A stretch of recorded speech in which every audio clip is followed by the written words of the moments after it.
Welcome to the Deep Dive. So, our solar system has a new guest, a really high-speed one, and this one, it's making astronomers kind of scratch their heads. Yeah, maybe reach for their tinfoil hats too, just a little bit. Huh, maybe. We're talking about 3i. It showed up, well, we detected it back in July 2025. Right, it's the third visitor we know for sure came from outside our solar system.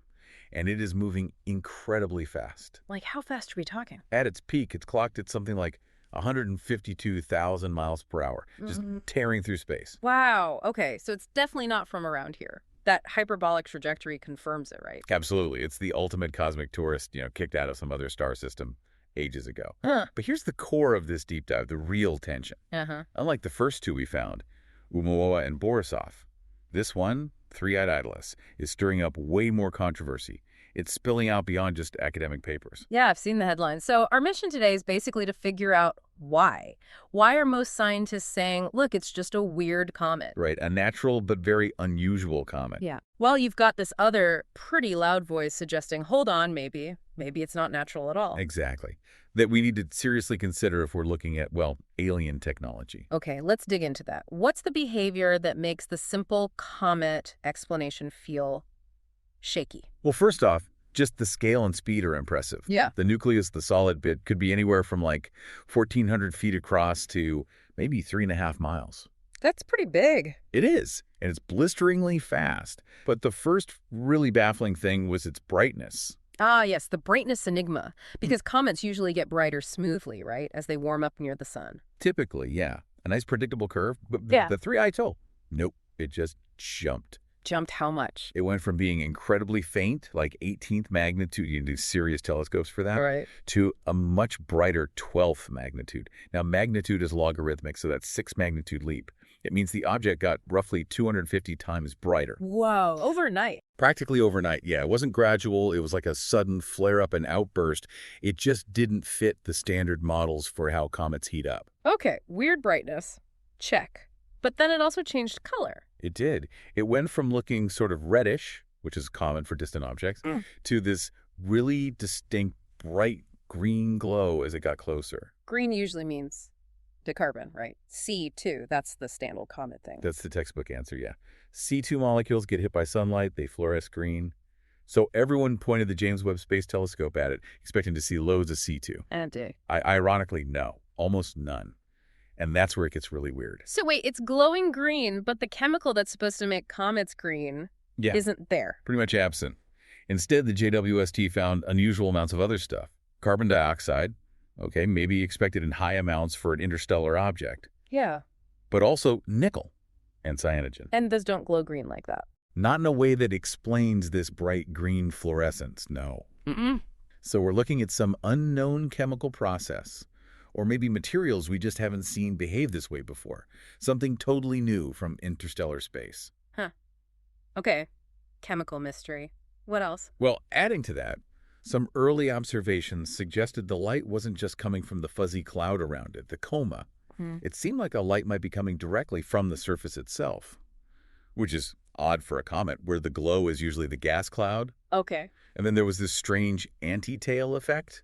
The coma seemed to be expanding towards the sun. That's just backwards compared to what we usually see. So a whole list of things that make you go, even before we get to the path it's taking. Exactly. It's a lot of anomalies packed into one object.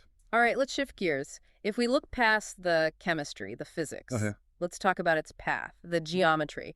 That's where the alien tech argument really picks up steam, isn't it? It really does. And this is where Harvard astronomer Avi Loeb comes in again.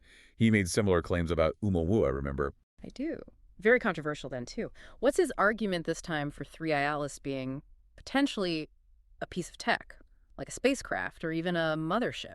It boils down to the trajectory specifics. First, the alignment.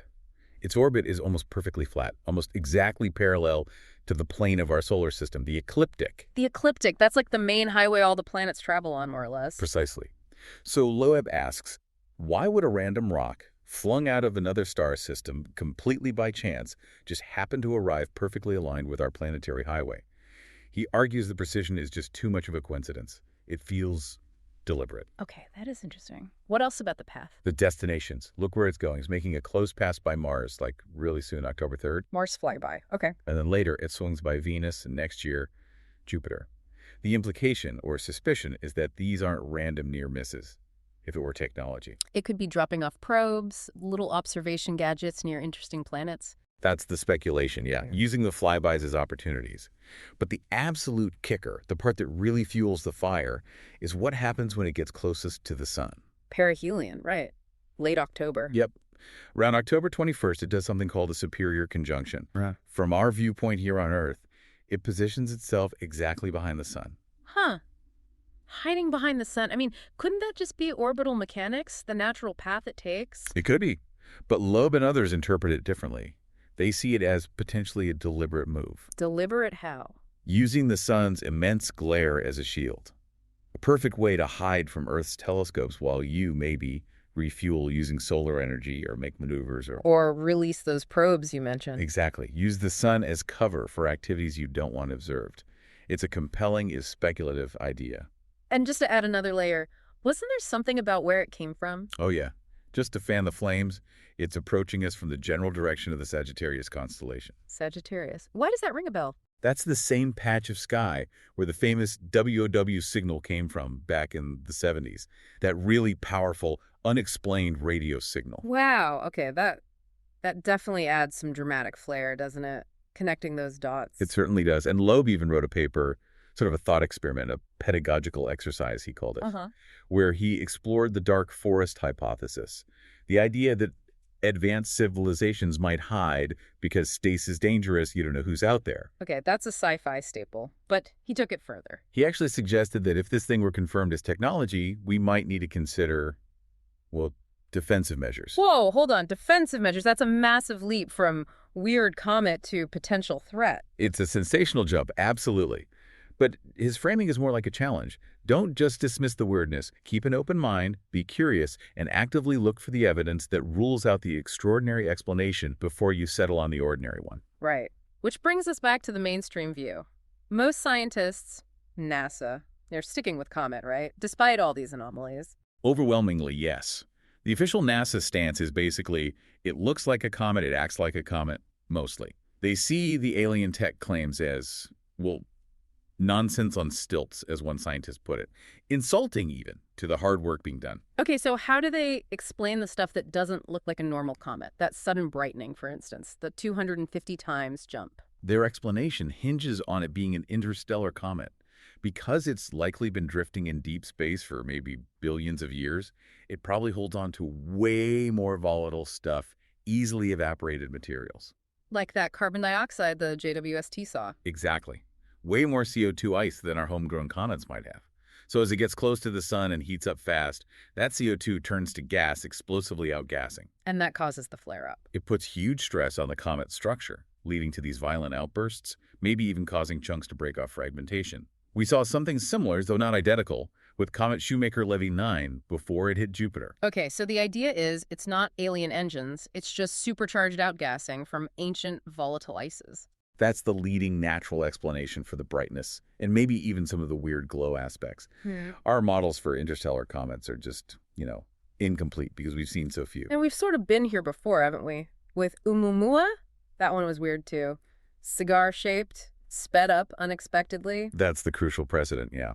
Oumuamua also had alien probe theories swirling around it because of that non-gravitational acceleration. It sped up like it had an engine. But that got explained naturally, too, eventually. The consensus landed on outgassing, but of stuff like pure hydrogen gas, which would be invisible. No visible coma, but enough thrust to change its speed. Yeah. The lesson learned was objects from other star systems are different. They're made of different stuff. They behave differently. Expect the unexpected. So unusual composition leads to unusual behavior that looks artificial but isn't. That's the argument. Okay, beyond just weird comet, is there any other natural theory floating around? I thought I saw something about planet seeds. Yeah, that's a fascinating alternative natural idea. Instead of just being debris, maybe objects like 3I Atlas are actually constructive. Constructive how? Like planet-forming seeds. These fragments, planetesimals ejected from other systems, might travel to a new star system and actually help planets form there faster. How would that work? They bring in heavy elements, material from their home system. They could act as nucleation sites, like little gravitational anchors, helping dust and gas clump together more easily, especially around bigger, high-mass stars. It flips the script They're not just junk. They could be vital parts of the galactic planet-building process. Ancient world builders. That's a cool concept, whether it's that or a spaceship or just a weird comet. Time is running out to look at it, right? Definitely. That superior conjunction, when it ducks behind the sun from our view, that's around October 21st. The window for good Earth-based observation is closing really fast. So these next few weeks are critical, and that Mars flyby is key. Absolutely. October 3rd, that's probably our best close-up chance. What are we using to look at it then? NASA and ESA are throwing quite a bit at it. The main one is the Mars Reconnaissance Orbiter, MRO. It has the high-rise camera. High-resolution stuff. Well, high-res for Mars orbit. From the distance to ATLAs, the resolution will be limited maybe 30 kilometers per pixel, something like that. Okay, so not enough to see, like, windows or anything. No, definitely not. But it's still valuable. It might help figure out if the light is really coming from the object itself or if it's all just reflected sunlight. That's a key question. Any other eyes on it? Yeah, NASA's Psyche mission, which is heading to an asteroid, and ESA's JUICE probe heading to Jupiter. They're also being positioned to try and get observations later in 2025 as their paths allow. Everyone wants a piece of this puzzle. Okay, so let's recap. We've got visitor number 3 from interstellar space. It's ridiculously fast, glowing green for reasons we don't fully understand, brightening unpredictably, and taking this path that seems, well, suspiciously convenient for hiding. That sums up the weirdness pretty well. The natural comet idea is still the front runner, the scientific consensus. But you just can't ignore that long list of anomalies. It forces astronomers to keep that, childhood curiosity alive. You can't just shrug and say rock when the rock is doing acrobatics. Exactly. You have to actively look for the proof, especially before it vanishes behind the sun and then eventually leaves our system altogether. The race is definitely on. And thinking about that planet seed idea again, if this object really is ancient, if it's been traveling interstellar space for, say, 1 billion years, like a cosmic tumbleweed. Collecting dust and maybe more across the galaxy. Yeah. What kind of unexpected stuff could it be carrying? Could there be materials or even, like, biological relics frozen inside from way out near the edge of the galaxy? That touches on the old panspermia idea, doesn't it? That life itself could be seeded across the galaxy by objects like this. So maybe 3ITLS isn't just a weird comet or a potential alien probe. Maybe it's delivering a history lesson or even the building blocks of something new right into our backyard. Now that is something to think about.